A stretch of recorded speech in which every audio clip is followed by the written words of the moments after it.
3, 2, 1.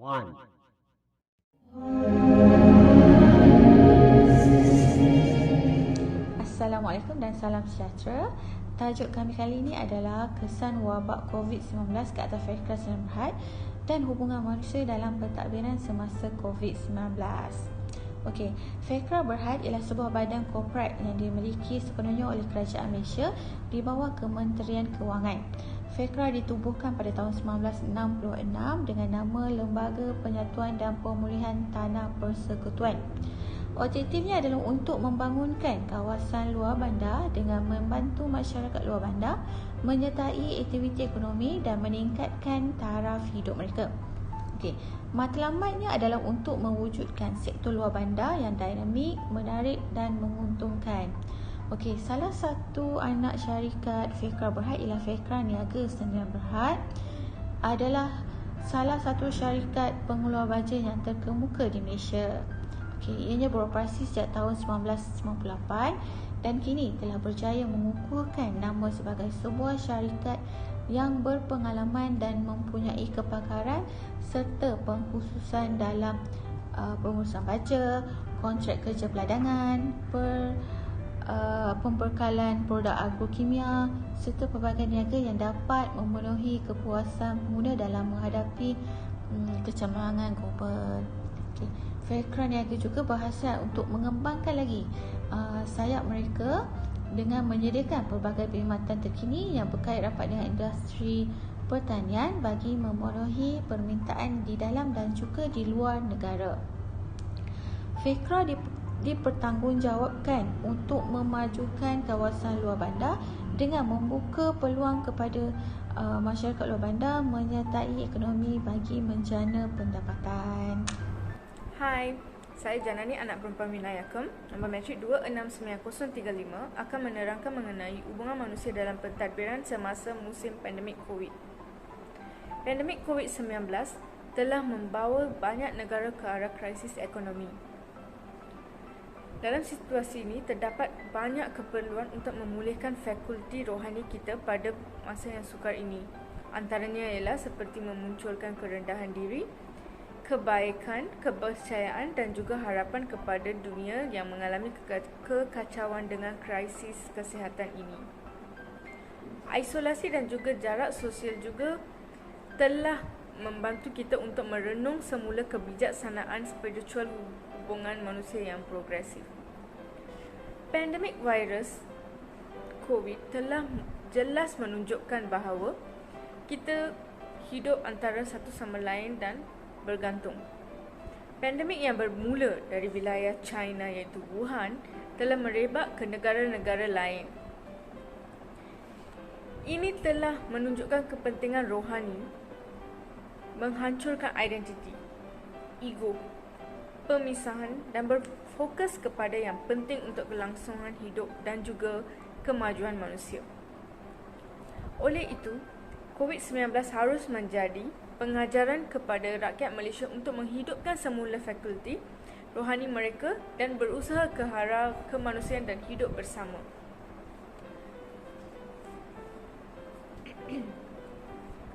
Selepas krisis ini berada di tahap yang stabil, semua rakyat Malaysia harus menjangkau orang-orang agama lain di masjid, gereja ataupun kuil untuk menghargai kemanusiaan kita.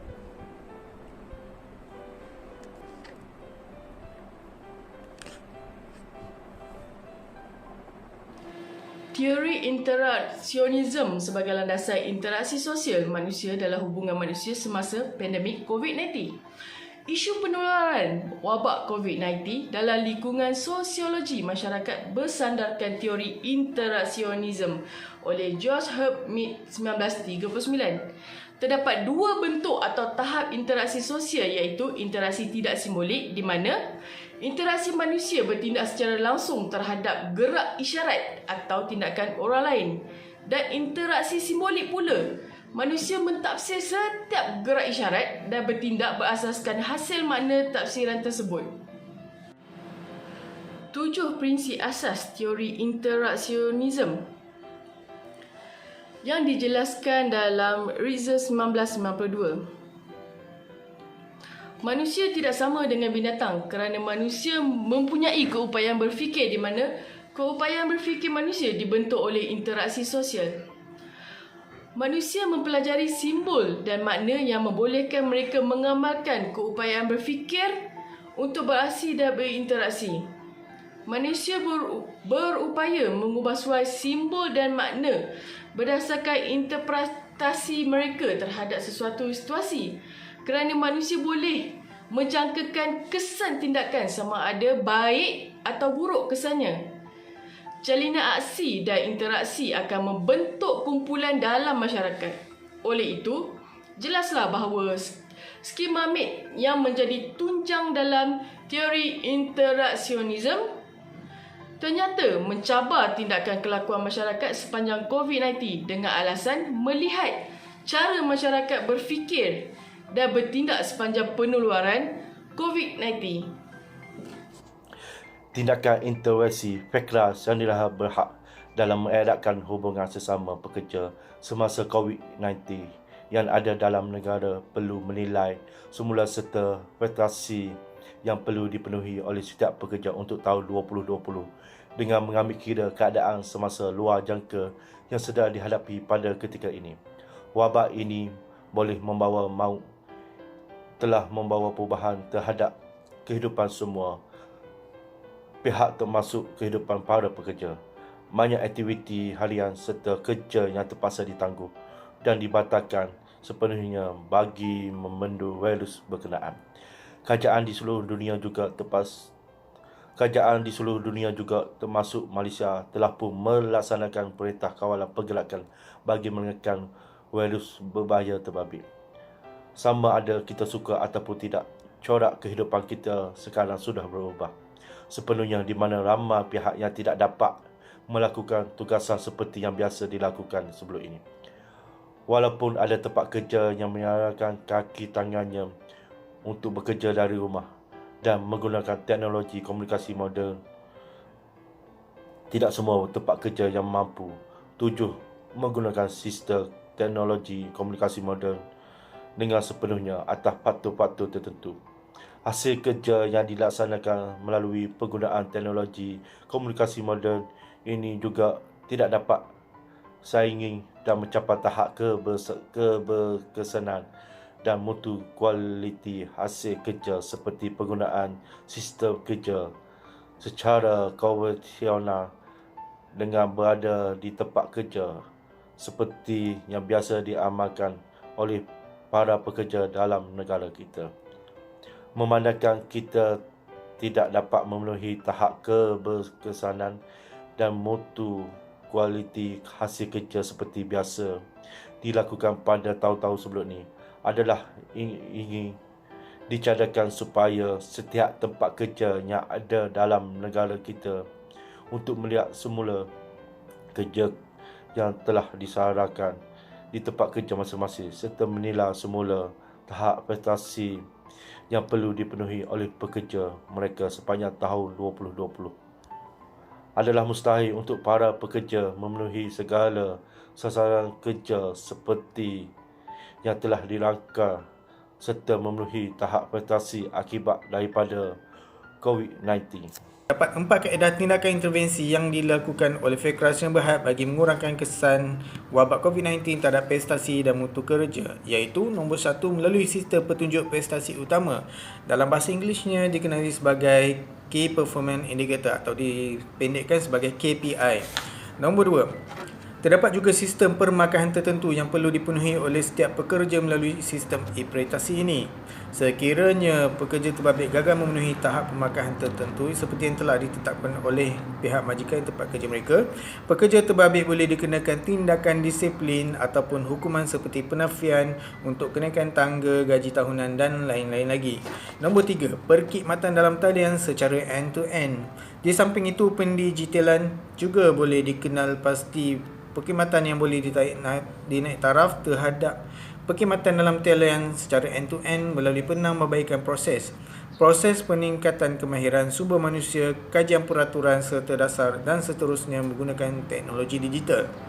Konsep bekerja di rumah adalah nombor 4, iaitu bekerja dari rumah mula dilaksanakan secara meluas ketika pelaksanaan Perintah Kawalan Pergerakan PKP di Malaysia berikutan wabak COVID-19. Bagi sektor kerajaan dan swasta, amalan bekerja dari rumah menimbulkan beberapa persoalan dan tanda tanya. Berikutan ramai tidak jelas tentang konsep ini. Kaedah bekerja dari rumah sebagai pendekatan memerangi jangkitan COVID-19 berkemungkinan berterusan diguna pakai bergantung kepada jangka masa pemulihan penularan wabak terbabit. Salam, saya Gita Mala, matrik number 268349 akan present bahagian kesimpulan untuk assignment kumpulan kami. Kenaikan kes COVID-19 yang semakin menular di Malaysia sangat bahaya kerana kes ini makin naik hari ke hari. Sehingga 10 Mei 2020, kes telah hampir mencecah 10,000 iaitu 6,656 kes dan kadar kematian pula 108 seperti yang dilaporkan oleh KKM. Ini bukannya masalah di negara kita saja tetapi ini adalah masalah global sebab tu penyakit COVID-19 disebut pandemik. Okey, so langkah yang telah diambil oleh negara kita yang digelar sebagai PKP iaitu pergerakan yang dikawal PKP yang disebut Perintah Kawalan Pergerakan. Terdapat banyak implikasi sosiologi dalam pemikiran MED sebagaimana yang dijelaskan oleh Najimah Muhammad Yusof 2004 dalam tulisan beliau dalam kertas kerjanya yang bertajuk Implikasi Sosiologi Pemikiran George Herbert Mead. Okey, beliau menjelaskan bahawa sosiologi telah menukar sifat manusia dengan memainkan peranan secara efektif. Kawalan sosial menjadi penting dan kemestian hanya adalah kawalan diri. Perubahan sosial lebih menjadi proses asal yang berterusan dengan kehidupan manusia secara berkumpulan daripada menjadi hasil berepisod bagi faktor yang tidak berkaitan dengan struktur yang mantap. Kehidupan manusia secara berkumpulan lebih dilihat sebagai sesuatu yang tidak lengkap kerana masih dalam pembinaan dalam berpindah dari satu keadaan yang lengkap ke satu keadaan yang lain. Kecelaruan sosial tidak dilihat sebagai pemecahan struktur yang sedia ada tetapi dilihat sebagai ketidakupayaan untuk mengarahkan tindakan secara efektif dalam menghadapi situasi yang diberikan. Memandangkan tindakan sosial yang mempengaruhi masa depan seseorang, maka perkara ini dianggap mempunyai dimensi sejarah yang harus diambil kira untuk memberikan pemahaman yang mencukupi. Lantaran itu, dalam menangani isu COVID-19 di negara kita, masyarakat yang mempunyai pelbagai ragam manusia, pematuhan hidup dan interaksi sosial ini wajar dipatuhi sepanjang implikasi PKP ini. Dan walaupun pematuhan tersebut menyimpang daripada norma-norma kebiasaan, tetapi kita terpaksa akur dan menjadikan lumrah dalam kehidupan kita. Sekian, terima kasih.